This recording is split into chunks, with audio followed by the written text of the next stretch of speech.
Bonjour tout le monde, c'est une conférence de Oscar Ribeiro. Alors, pour commencer la journée, je voudrais vous faire dire des choses que pour moi c'est super important. Pour commencer, comment vaincre l'anxiété? Pour vaincre l'anxiété, il faut tout d'abord accepter ses émotions. Et voilà, le remède c'est tout. Voilà, j'ai tout dit, maintenant je vais partir, c'est au revoir. Non, je blague. Ok, pour commencer la conférence, je vais vous faire dire comment vaincre l'anxiété. Tout d'abord, il y a plein de façons pour vaincre l'anxiété. On pourrait pas dire, souvent on va dire notre ennemi numéro 1. Mais je dirais que c'est pas notre ennemi numéro 1. Pour commencer, vaincre, le mot vaincre est mauvais. Pourquoi c'est mauvais le mot vaincre? Parce que vaincre, c'est comme se dire, c'est notre ennemi. Mais l'anxiété ou l'angoisse ou les émotions négatives, veut pas, on va le recevoir à un moment donné, un jour. Pourquoi? Ça va toujours rester là à un moment donné. Mais il y a toujours un niveau. Il y a un niveau d'anxiété, un niveau d'angoisse, un niveau de peur, un niveau de toutes sortes d'émotions négatives. Mais qu'est-ce qui crée vraiment toutes ces choses? C'est les pensées. Alors, si tu sais bien contrôler tes pensées, tu seras bien. Vous savez, pour vaincre l'anxiété, il y a toutes sortes de choses qu'on peut faire. Par exemple, faire du sport. Et aussi, moi, ce que je pense qui est très important, c'est de s'accepter qui on est. Accepter ses émotions.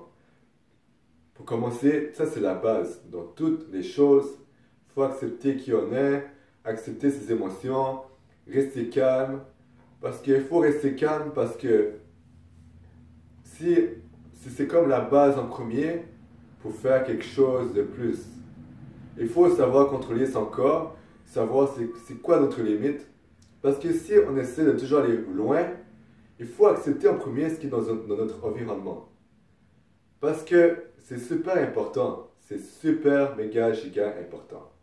Par exemple, si à tous les jours, si par exemple tu vis avec ta famille et tu as toujours des personnes autour de toi qui sont négatives, peut-être que tu vas comprendre un peu d'où vient ton anxiété et aussi ça pourrait venir de l'enfance, notre enfance. Personnellement, pour moi, c'est l'enfance. Durant mon enfance,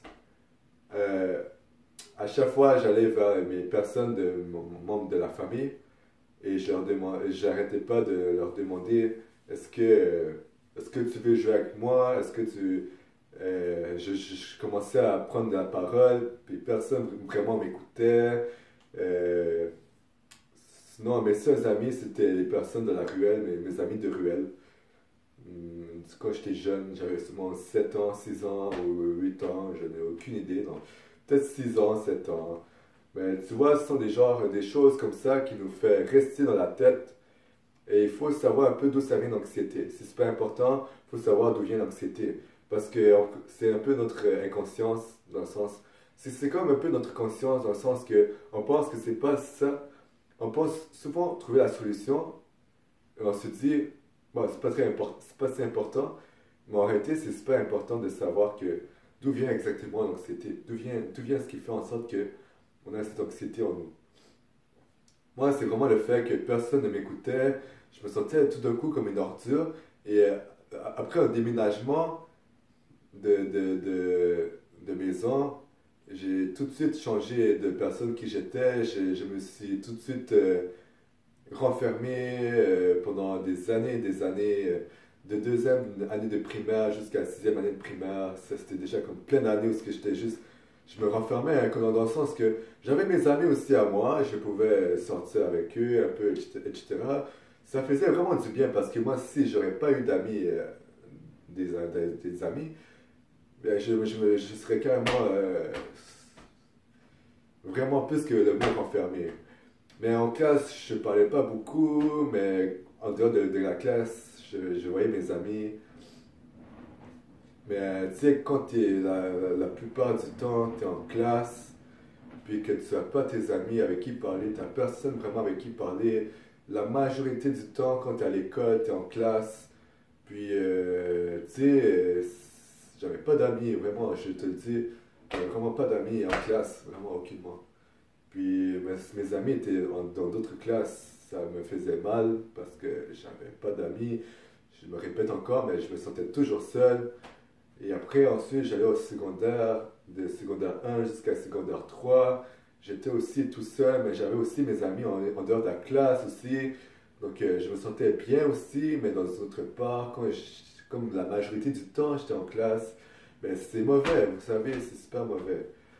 C'est ça, mais c'est comme ça m'a fait dire, oh non, je suis moins que rien, je suis un nanana. Puis, tu sais, en même temps, euh, ma personnalité m'accompagnait aussi à la maison. Donc, les personnes, des membres de ma famille aussi me prenaient pour une personne, comme une personne timide, gênée. Ça faisait mal. C'est alors que je sais qui j'étais vraiment, je savais que je suis une personne extravertie, mais je faisais tout pour rester introverti. Mais je suis une personne réellement extravertie. Et pour moi, honnêtement, ça ne me prend pas trop d'efforts pour être extraverti, mais il faut que je me cède des règlements pour que je reste extraverti, comme par exemple ne pas écouter de musique, ne pas écouter de musique dans les écouteurs quand je prends le transport en commun. Excusez-moi, je suis malade. Ouais, c'est ça. C'est à peu près ça. C'est un peu comme trouver la guérison de l'anxiété. Il faut faire des pas, faut faire des actions. Parce que, veut pas, dans une même, on vit tous dans une même dimension. On est tous, notre vie est là. Tu vois, si tu respires, tu es vivant. Même si tu as des problèmes de santé, tu es vivant. Si tu respires, veux pas, tu respires. Donc, il faut trouver des solutions pour vaincre l'anxiété. Et il faut trouver en premier, pour commencer, c'est quoi qui a causé l'anxiété. Et voilà, partie numéro 1.